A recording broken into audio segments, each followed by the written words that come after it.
Bismillahirrahmanirrahim.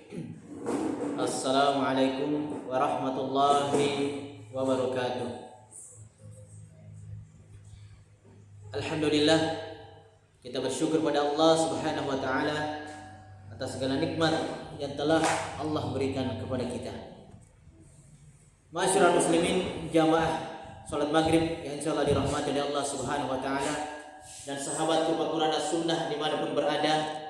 Pada kesempatan ini kita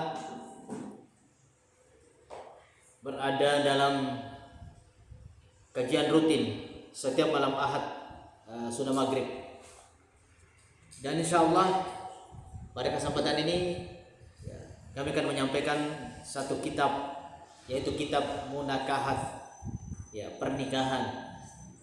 Magisi namanya rampir-rampiro nasaba Yeresengnya pernikahan semua orang akan mengalami, baik terhadap orang tua yang memiliki anak. Ini semua berkaitan dengan pernikahan. Jadi adalah bagian daripada pembahasan Islam. Allah Subhanahu wa taala menjadikan pernikahan sebagai sarana untuk berkasih sayang dan untuk mendapatkan ketentraman antara seorang laki-laki dan wanita. Islam sangat sempurna. Suku itu agama salangenge. Urusan masana yero pun urusan boting na urusan manan. Akatane ro sange botinga sarekwa mangiwendingi mompo yero sange kasih sayang. Papoji. Senangan. Sarekwa mangi tentram bahagia masanan nyawai. Ini orangnya makoto permakun raya. Allah Subhanahu wa taala berfirman, A'udzu billahi minasyaitonir rajim. Wa min ayatihi an khalaqa lakum min anfusikum azwaja. Dan di antara tanda-tanda kekuasaan Allah ialah Dia menciptakan untuk kalian istri-istri min anfusikum, dari jenis kalian sendiri. Di antara tanda-tanda kekuasaan, di antara nasayero tanda kekuasaan na puang Allah Ta'ala na pancaji si ritu jutai di rupa tawe ang kayasan makunray kayasan orane napapasapasaki napasialaki dari jenis sendiri pada tempat itu rupa tawe. Jadi tania makhluk lain, tania rupa tahu pasangan si babembe, jadi itu bukan pasangannya, tapi laki-laki manusia laki-laki dengan manusia perempuan itu pasangannya.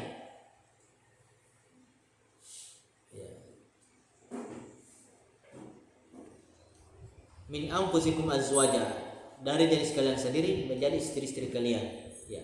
Litaskunu ilaiha, supaya apa? Supaya kalian cenderung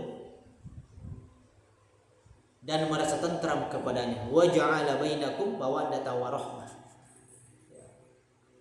Pancadi wiro pada tamatur patang makunre dan dia orang yang pasang-pasangi puang Allah Ta'ala sare kwamangi angkat itu rasakan ngero yasanya tentram patenanya weh. Itu kita suami istri itu tentram, tenang. Inna fi dzalika laayatin liqaumin yatafakkarun. Sesungguhnya pada yang demikian itu benar-benar terdapat tanda-tanda bagi orang yang berpikir. Jadi supaya kalian cenderung dan merasa tentram kepadanya, kepada pasangannya, istri, suami, dan dijadikannya di antara kalian rasa kasih dan sayang. Makanya kau kata malebine nade nompo ero kasih sayangnya. Berarti itu tidak sesuai tujuan daripada pernikahan itu. Pernikahan merupakan sunnah para rasul. Allah Subhanahu wa taala berfirman, "Wa laqad arsalna rasulan min qablika waj'alna lahum azwajan wa dzurriyyah."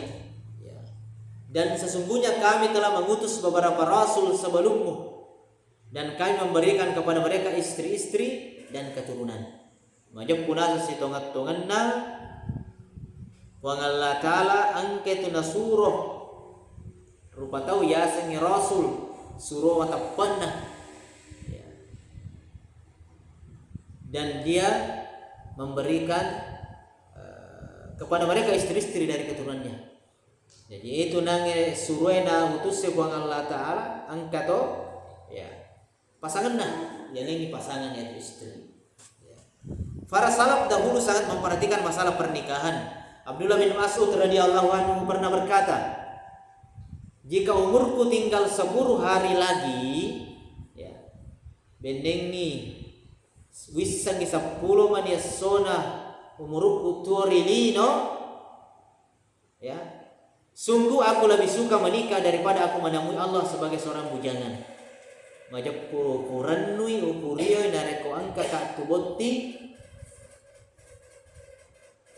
naya mate ka nasibawai sinaliku mopah siruntu ku Allah Ta'ala. Saya lebih rendu, lebih senang berjumpa dengan Allah, meninggal dalam keadaan tidak menyendiri, ya. Barang siapa yang tidak senang dengan sunnah pernikahan, maka ia bukan termasuk golongan Rasulullah sallallahu alaihi wasallam. Karena ada memang orang yang tidak mau menikah, kayak rahib-rahib itu, ya, tidak mau menikah. Itu si Rona Gula Dena, agama Buddha. Ya, dia namanya mak bene, nagang buka nasa sompa maka siwelo ribong Allah Ta'ala, aja nama bene. Ya, ada juga orang sekarang tidak mau menikah. Kenapa tidak mau menikah? Untuk apa menikah? Kalau kita menikah bikin pusing saja, banyak urusan mau bertanggung jawab. Nabi sekiji juga dapat perempuan tidak menikah, ya, penting ada wanita, tapi tidak melalui jalan halal, sedangkan pernikahan adalah jalan halal. Ketika ada orang yang tidak mau menikah dan menganggap pernikahan itu sepele, ya, maka Rasulullah Sallallahu Alaihi Wasallam bersabda kepada orang yang bertekad untuk terus membujang, ini yang tidak pernah sama sekali menikah, ya.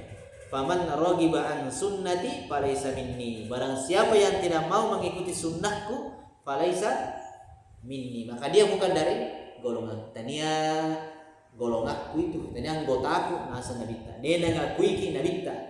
Dari kuciaki maka curi sunnah. Ya. Kemudian hukum nikah. Para ulama telah bersepakat bahwa pernikahan disyariatkan di dalam Islam. Ya anu nasurang ngero agama ya sange abotingan. Dan menikah menurut ulama Malikiyah, Sofiyah dan Hambali hukumnya terbagi menjadi 4. Hukum menikah. Ya. Yang pertama wajib.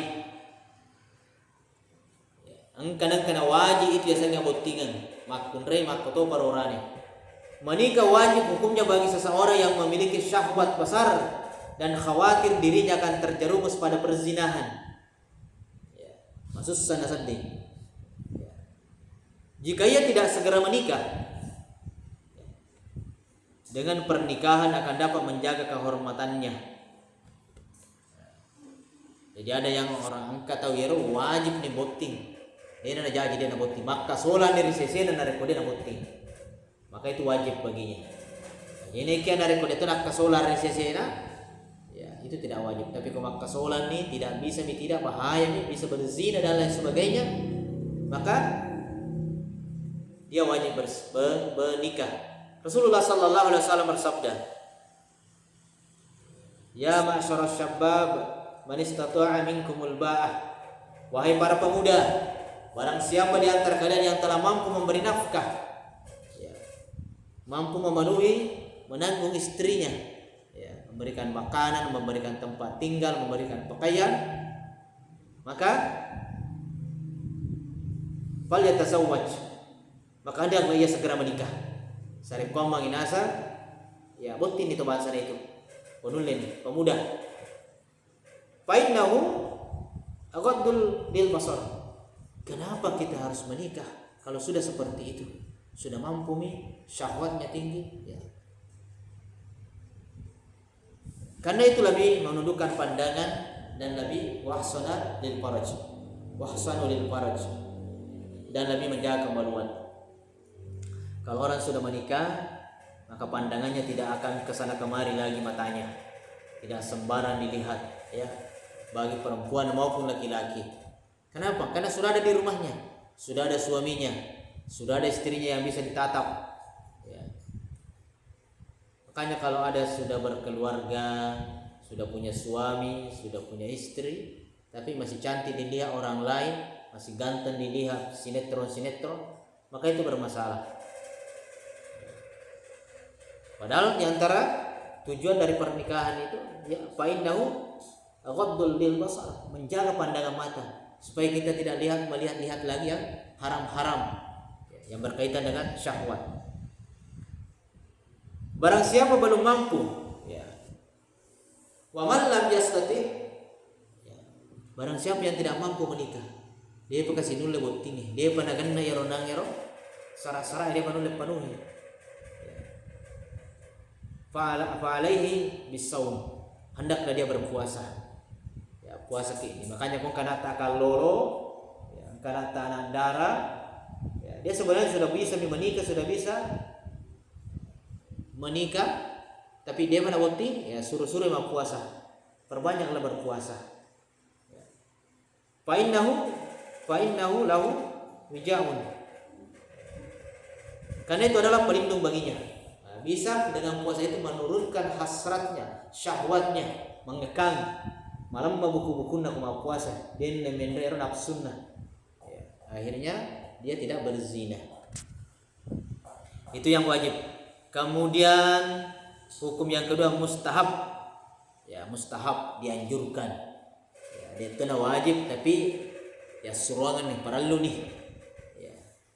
Menikah mustahab hukumnya bagi seseorang yang berhasrat, namun ia tidak dikhawatirkan terjadi umur pada perzinahan. Sebenarnya macam ni je kasi, tapi nilai mau perang. Ya, kalau dia tidak menikah tidak apa-apa ji, bisa menahan pandangannya, menahan hasratnya. Meskipun demikian, menikah lebih utama baginya daripada ia melakukan ibadah-ibadah sunnah. Nah, ternyata lebih utama, lebih penting untuk menikah. Ini adalah pendapat jumhur ulama, kesepakatan ulama, kecuali Imam Asy-Syafi'i. Karena menikah merupakan penyempurna setengah agama. Rasulullah sallallahu alaihi wasallam bersabda, "Idza tasawwajal ba'du," ya. Jika seorang hamba telah menikah, faqad istakmala nisfad dini. Maka sungguh ia telah menyempurnakan setengah dari agamanya. Ya, dari kubur itu boti, mabene malakai, angka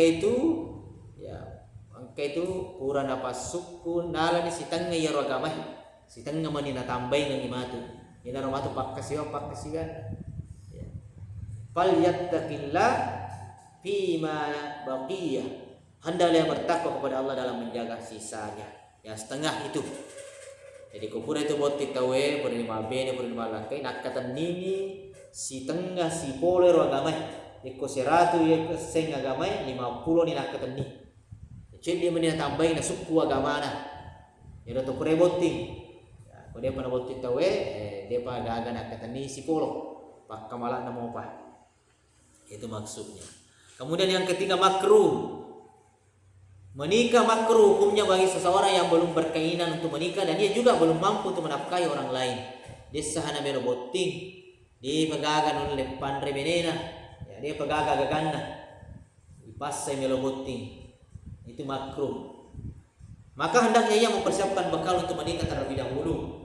Allah Subhanahu wa taala berfirman, "Wal yasta'fif alladziina la yajiduna nikahan hatta yughniyahumullah min fadlih."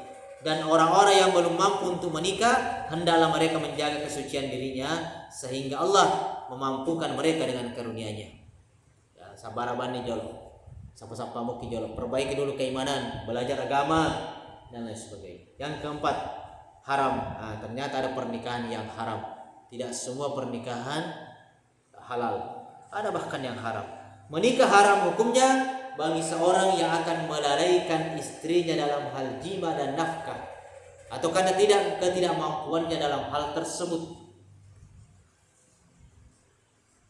Ya, dia gagah, dia sekedar gokangi, ya. Maka apalagi kalau ada tujuannya hanya untuk menyiksa istrinya, menyiksa suaminya, maka itu tidak haramkan. Kita lanjutkan. Jadi dibahas tentang masalah pernikahan.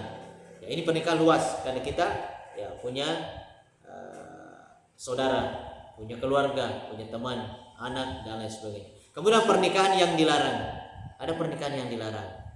Pernikahan yang di dalam Islam antara lain nikah mut'ah. Ada yayasan nikah mut'ah. Apa itu nikah mut'ah? Karena dilarang agama. Nikah mut'ah adalah seorang laki-laki menikah dengan seorang wanita pada batas waktu tertentu, sehari, 2 hari, sebulan, setahun atau lebih, tergantung kesepakatan bersama dengan imbalan uang atau harta lainnya yang diberikan oleh pihak laki-laki kepada pihak wanita. Para ulama telah bersepakat atas haramnya nikah mut'ah. Dia berjanji menikah ki, karena kalau tidak menikah ki nanti berzina ki, tidak sabar nak, kurasa lama sekali maki sama-sama, ya. Kita menikah saja supaya halal, tapi jangan lama-lama, 1 bulan saja menikah ki baru cerai, ya. Yang penting pura di boting halalan itu si bawa, si ulan dah, ya ada si minggu, yang penting kami si bawa joka ke Jakarta berlibur daripada madosa ki itu boti bawan dah halala. Itu namanya nikah mut'ah, nikah yang memiliki batas waktu, maka itu dilarang, haram. Dan yang memperhatikan adalah orang-orang Syiah. Makanya hati-hati ada anak sekolah ke kota, semata ke sekolah jenjang sekolah tinggi, hati-hati. Siapa tahu ketemu dengan sekolah-sekolah Syiah. Sekarang banyak sekolah-sekolah Syiah, dari anak-anak kecil sampai perkuliahan. Nanti diajarkan mereka nikah mut'ah, dibolehkan, dihalalkan. Ini dilarang nikah mut'ah. Si janji tahu nikah batasnya, dua ngesomi talu ngesomi. Ya nulek kali dia kelinga. Tapi itu ada. Banyak di kota-kota. Si janji tahu daripada nasan berdosa ki lebih ko bukti mungkin asannya. Tapi tetap agama sebenarnya mengharamkan. Nikah mut'ah pernah diperbolehkan pada awal Islam untuk kebutuhan darurat saat itu. Kemudian Rasulullah SAW mengharamkannya untuk selama-lamanya hingga hari kiamat. Bahkan beliau mengharamkannya 2 kali. Pertama pada waktu perang Khaybar tahun 7 Hijriah, dan yang kedua pada Fatu Makkah tahun 8 Hijriah. Sebagaimana diriwayatkan dari Ali bin Abi Thalib, anna Rasulullah sallallahu alaihi wasallam naha an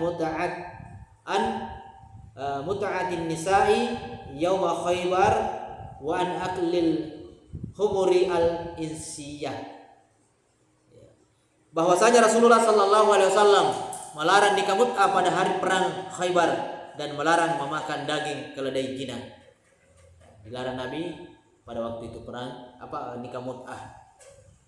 Dan diriwayatkan dari Ar-Rabi bin Sabrah Al-Juhani dari bapaknya, sesungguhnya Rasulullah SAW melarang nikah mut'ah. Beliau bersabda, ketahuilah sesungguhnya nikah mut'ah diharamkan sejak hari ini hingga hari kiamat. Dan barang siapa yang telah memberikan sesuatu mahar kepada wanita dari nikah mut'ah, maka janganlah diambilnya kembali. Jangan sampai ada keluarga, sahabat yang diajak nikah mut'ah, nikah berjangka waktu.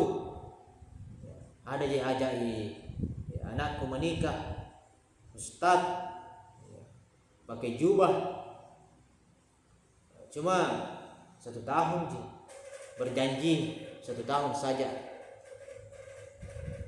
Karena laki-laki itu orang dari luar, kalau sudah bekerja di sini, sudah di sekolah, mau kembali ke kampungnya, ceraikan istrinya. Maka itu hati-hati, jangan sampai itu termasuk nikah mut'ah, nikah yang dilarang, diharamkan.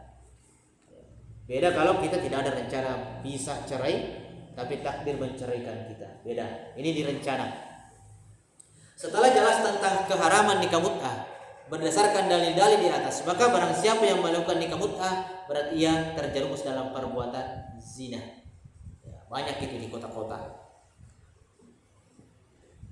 Nikah mut'ah. Kemudian pernikahan yang dilarang selanjutnya yang haram, nikah shigor. Nikah shigor adalah seseorang yang menikahi putrinya, saudara perempuannya, atau wanita lain yang ia memiliki hak perwalian atasnya, dengan syarat orang lain, calon suami tersebut bersedia menikahkan putrinya atau saudara perempuannya dengannya. Kita punya anak perempuan, ya, kita punya anak perempuan. Kemudian ada orang laki-laki yang datang melamar anak kita. Saya mau lamar anak tak. Kemudian apa kata bapaknya? Ku terima lamaran tak dengan syarat saya harus menikah juga dengan saudara tak. Ya, wadi sama hubungan anakku, tapi harus hubungan itu serta yaregi anak tak. Ya, si janji tero itu sigor. Jadi seseorang yang menikahkan putrinya atau saudara perempuannya atau wanita lain, berarti dia walinya yang berhak mendapat perwalian darinya, dengan syarat orang lain atau calon suami tersebut bersedia menikahkan putrinya atau saudara perempuannya dengannya. Jadi sejanji tahu ya. Terima kisah atau yang penting meletuk air matu Andri, meletuk air anakmu. Ya, bukti mati ngero, bukti matoi. Nah, maka ini tidak boleh. Ini namanya nikah shigor. Ya. Siapa tahu ada begitu nanti di lapangan. Bagaimana kita urusin ini. Iya, mau kak, tapi harus kuano juga itu. Maka itu tidak boleh. Pernikahan semacam ini adalah rusak, tidak sah dan haram. Menurut kesepakatan para ulama, baik itu maharnya disebutkan atau tidak. Diriwayatkan dari Abu Hurairah radhiyallahu anhu, dia berkata, Rasulullah sallallahu alaihi wasallam melarang nikah shigor. Ibnu Namir menambahkan, nikah shigor adalah seorang yang mengatakan kepada orang lain, nikahkanlah aku dengan anak perempuanmu, maka aku akan menikahkanmu dengan anak perempuanku. Ya. Atau nikahkanlah aku dengan saudara perempuanmu, maka aku akan menikahkanmu dengan saudara perempuanku. Ya.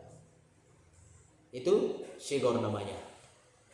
Kemudian yang ketiga, nikah muhallil. Ya, nikah muhallil. Semua pernikahan-pernikahan bentuk seperti ini diharamkan. Nah, ciang agamanya. Nikah muhallil adalah seorang laki-laki menikahi wanita yang telah ditalak 3 oleh suaminya. Talak 3. Ada laki-laki melamar wanita tersebut yang sudah ditalak 3. Kurang ditalak talur nang orang ini makun raya. Dan telah selesai masa iddahnya. Ya, aman nih. Dengan niat agar wanita tersebut menjadi halal bagi suami yang pertama. Karena wanita yang sudah ditalak 3, maka tidak bisa lagi kembali kepada suaminya sebelum wanita itu menikah dan cerai. Begitu juga dengan suaminya, ya, menikah dan cerai. Nah, ada orang yang ingin menolong dia. Bagaimana caranya supaya laki-laki ini kembali kepada istrinya yang sudah ditalak 3, padahal syariat melarangnya. Maka dia bersedia, baiklah teman, saya yang peristrikan istri tak, saya nikahi dulu istri tak, kemudian saya cerai. Nah, kalau sudah aku cerai, ambil ini kembali, boleh itu karena sudah menikah. Nah, ini namanya nikah muhallil. Ya, tujuan dan akad tanah. Maka ini juga tidak boleh.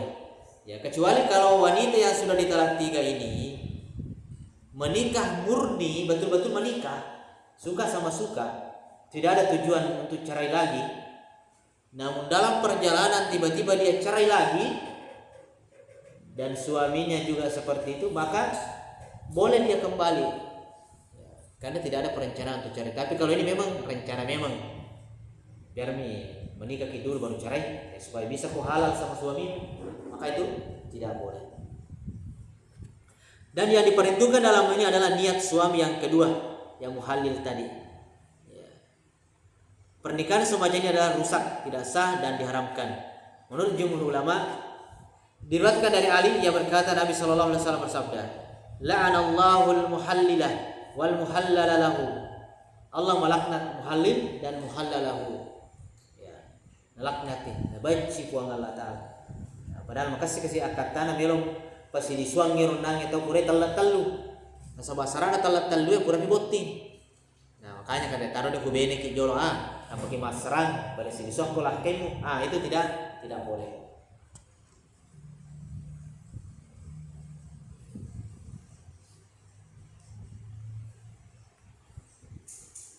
Ya, mungkin itu hukum-hukum tentang nikah yang mana tadi ada 4, kemudian ada lagi pernikahan yang diharamkan. Ya, di pembahasan selanjutnya ada tentang mahram, wanita-wanita yang haram untuk dinikahi. Ya, tapi insya Allah pertemuan berikutnya ada mahram muabbad. Adalah wanita yang haram dinikahi itu selama-lamanya. Yang kata muharram memang selama-lamanya tidak bisa dinikahi. Ada juga nanti yang sewaktu-waktu bisa. Insyaallah pertemuan berikutnya. Mudah-mudahan Allah mudahkan kita untuk sama-sama menyampaikan ilmu. Ini tentang di antara yang berkaitan dengan pernikahan, bahwa pernikahan adalah syariat Allah yang harus kita ikuti karena sunnah Rasulullah sallallahu alaihi wasallam. Di dalam pernikahan ada hukumnya, ada kalanya wajib, ya, dianjurkan, ya, sunnah, dan haram. Kemudian pernikahan yang dilarang, ya, ada beberapa juga. Antaranya mut'ah, nikah mut'ah, syigor, halil. Demikian saya akhiri. Alhamdulillahirabbil alamin. Subhanakallahumma bihamdika asyhadu an la ilaha illa anta astaghfiruka wa atubu ilaik. Assalamualaikum warahmatullahi wabarakatuh.